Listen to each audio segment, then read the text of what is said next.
Hi, my name is Ginnie Marshall. I'm a physical therapist and CEO of DSI Work Solutions. Today, we're continuing to talk about functional capacity evaluations. This is our third video of 5, and we're going to focus on how the functional capacity evaluation is structured. So let's talk a little bit about the legal aspects of it.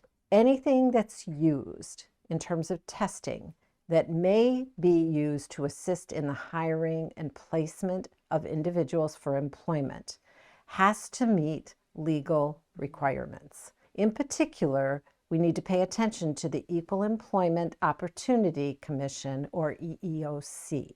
Within the EEOC, there is the Uniform Guidelines on Employment Selection Procedures. This outlines very specifically what employers can and cannot do as it relates to testing procedures and the use of that information.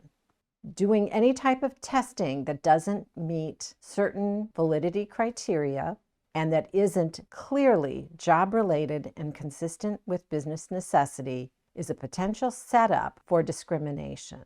So it is very important to follow these guidelines and to be sure that certain validity criteria are met. DSI Work Solutions focuses on content validity, which is one of the acceptable forms for several reasons. But the most important reason is that it is clearly job-related. The testing is like work. Lifting activities, pulling and pushing activities, hand strength, hand coordination, walking, sitting, climbing, all tested very similar to how these activities are done at work.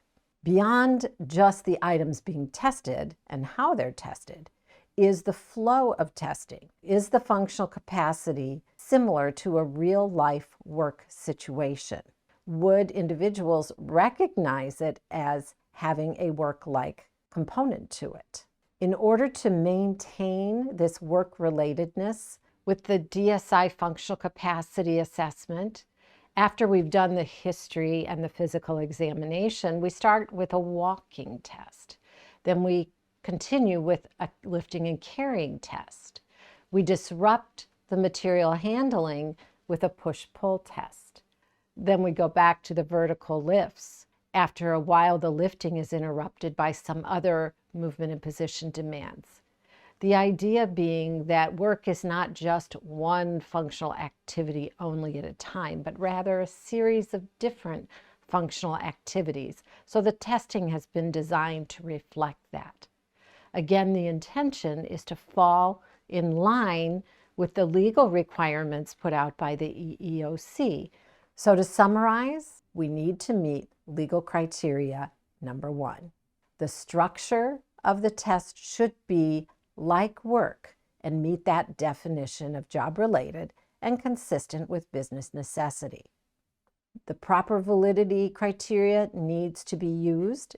We focus on content validity because it's more easily understood and easier to relate across all levels of individuals to work activity. If testing is done correctly, we will avoid unintended discrimination and an adverse impact against certain groups of individuals. I hope this has been helpful to you in looking at how functional capacity evaluations should be structured. If you're ready to go further with learning, whether it's to deliver these services yourself or have a better understanding of them, we invite you to visit our website, dsiworksolutions.net, where you can have a look around, and you can also create a free account and even register for the first part of the functional capacity evaluation course for free. We hope to see you there, and we look forward to seeing you again in our next functional capacity evaluation session.